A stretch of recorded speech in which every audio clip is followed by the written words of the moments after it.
Ils sont plus de 879 000 enfants dont la tranche d'âge varie entre 0 et 59 mois attendus à cette campagne de vaccination contre la poliomyélite dans la province du Tanganyika et dont le coup d'envoi a été donné ce mercredi 9 avril 2025 par le ministre provincial de la Santé Benoît Malombi Mouya, et ce, au nom du gouverneur de province, Christian Kitunga Bouteba. La cérémonie a eu lieu à Kalemi sur la place dite de la Libération, en présence de différentes personnalités, notamment les autorités politico-administratives, médicales, scolaires, ainsi que les partenaires techniques et financiers du secteur de la santé au Tanganyika. Avec une stratégie porte à porte, l'objectif de cette campagne vise à vacciner chaque enfant afin de garantir une protection totale contre les virus de la poliomyélite, a fait savoir le patron de la santé au Tanganyika.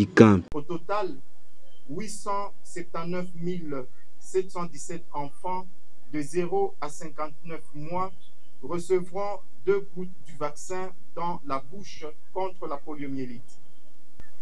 Nous devons nous assurer qu'aucun enfant ne soit laissé, que ce soit en milieu urbain ou rural, dans les zones de santé accessibles comme dans les endroits les plus reculés.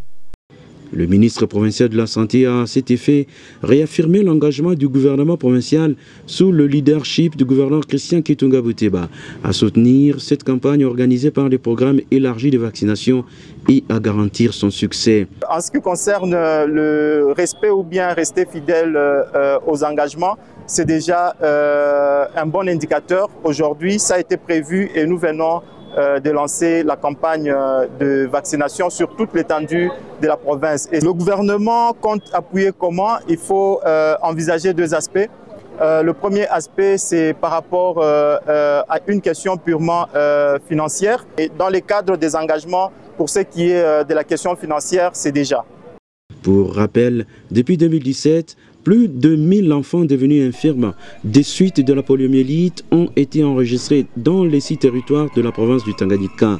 En 2024, seulement 4 cas de polio ont été enregistrés au cours du premier semestre dans les zones de santé de Kalemi, Nyemba, Kansimba et Nyunzum. Et aujourd'hui, grâce aux efforts consentis par le gouvernement provincial accompagné de ses partenaires internationaux, des progrès notables sont enregistrés dans le cadre du respect d'engagement pour la vaccination complète, ce qui a d'ailleurs valu la première place à la province et en RDC lors du 4e Forum national sur la vaccination et l'éradication de la poliomyélite tenu au mois de mars dernier à Kinshasa.